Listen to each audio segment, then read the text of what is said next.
சரிகமபால இந்த வாரம் 2 பேர் டிக்கெட் டூ ஃபினாலேல செலக்ட் பண்ண போறாங்க அப்படிங்கிற தகவல் தான் சமீபத்தில கிடைச்சிருக்கு. அண்ட் அப்படி பார்க்கும்போது, எந்த 2 நபர்கள் இந்த வாரம் டிக்கெட் டூ ஃபினாலேவ வாங்குவாங்க அப்படிங்கிறத பத்தி தான் இந்த ஒரு வீடியோல நம்ம பார்க்க போறோம். சரிகமபா நிகழ்ச்சியில டிக்கெட் டூ ஃபினாலே கிட்டத்தட்ட 5 வாரம் அப்படின்னு ஜட்ஜஸ் சொல்லியிருந்தாங்க. முதல் வாரம் சுசந்திகா அவர்கள் டிக்கெட் வாங்கியிருந்தாங்க. 2வது வாரம் யாருக்குமே அவங்க டிக்கெட் தரல. 3வது வாரம் ஸ்ரீஹரி வாங்கியிருந்தாரு. 4வது வாரம் சபேசன் அவர்கள் வாங்கியிருந்தாரு. அப்படி பார்க்கும்போது மொத்தம் 4 வாரங்கள்ல 3 நபர்கள மட்டும் தான் சேவ் பண்ணியிருக்காங்க. அண்ட் மிச்சம் இருக்க போறது ஒரே ஒரு வாரம் தான். இன்னும் 2 பேர் டாப் 5க்குள்ள போகணும். அப்படி பார்க்கும்போது அந்த 2 நபர்கள் யாரு அப்படிங்கிற ஒரு கேள்வி இருக்கும். கண்டிப்பா ஒரு நபர் பவித்ராவா இருக்கக்கூடும். ஏன்னா போன தடவையே சபேசனா பவித்ராவா அப்படிங்கிற ஒரு கேள்வி தான் இருந்துச்சு. இந்த முறை பவித்ரா ஓரளவு ஆவரேஜா பாடி கோல்டன் பெர்ஃபார்மன்ஸ் வாங்கினாலே கண்டிப்பா அவங்க ஒன் ஆஃப் த ஒரு ஃபைனலிஸ்டா உள்ள போயிருவாங்க.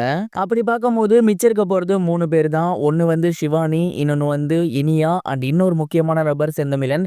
இவங்க 3 பேருமே ரொம்ப நல்லா பாடிட்டு இருக்காங்க. இவங்க 3 பேருமே இந்த ஒரு டிக்கெட் டூ ஃபினாலேக்குள்ள போகணும் அப்படிங்கிற ஒரு ஏக்கத்தோட இருக்காங்க. செந்தமிழன் அவர்கள் ரொம்பவே சூப்பரா பாடிட்டு இருக்காரு. ஆனா மிகப்பெரிய அளவுல கோல்டன் பெர்ஃபார்மன்ஸ் வாங்கல.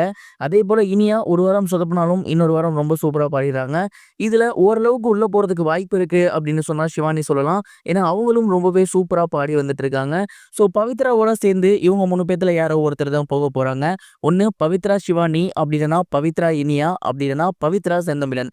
இந்த ஒரு காம்போ தான் கண்டிப்பா உள்ள போகும் அப்படிங்கிற மாதிரி தான் எதிர்பார்க்கப்பட்டுட்டு இருக்கு. சொல்ல முடியாது. இது டோட்டலா மாறினாலும் மாறும். அதாவது பவித்ராவே உள்ள போறதுக்கு வாய்ப்பு கம்மியாகினாலும் ஆகலாம். ஏன்னா அந்த அளவுக்கு தான் இந்த சீசன் வந்து போய்க்கிட்டு இருக்கு. ஏன்னா நல்லா பண்ண சபேசனே அவங்க ரொம்ப வாரம் கழிச்சு தான் கொடுத்துருக்காங்க. அப்படிங்கிறப்ப என்ன வேணா மாறலாம். பட் கான்ஃபிடென்ட்டா சொல்லலாம் அப்படின்னா பவித்ராவை உள்ள அனுப்புறதுக்கு அதிக வாய்ப்புகள் இருக்கு. ஏன்னா மக்கள் சப்போர்ட் அவங்களுக்கு இருக்கு.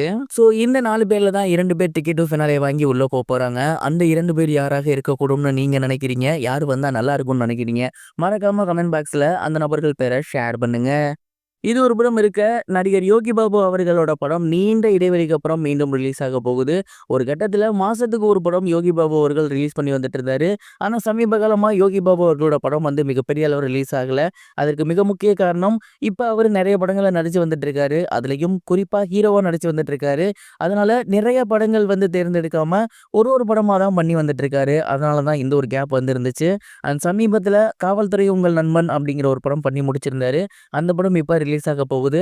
அடுத்து ஜெயம் ரவி சாரோட ஆர்டினரி மேன் அப்படிங்கிற படத்துல அவரு ஒர்க் பண்ணிட்டு இருக்காரு. அண்ட் இந்த படம் தான் அவரோட நடிப்புல மிகப்பெரிய எதிர்பார்ப்புல இருந்து வந்துட்டு இருக்குன்னு சொல்லணும்.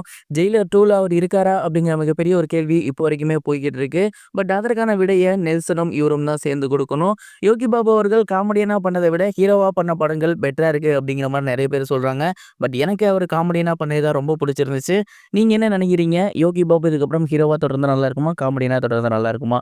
இதையும் கமெண்ட் பாக்ஸ்ல ஷேர் பண்ணுங்க.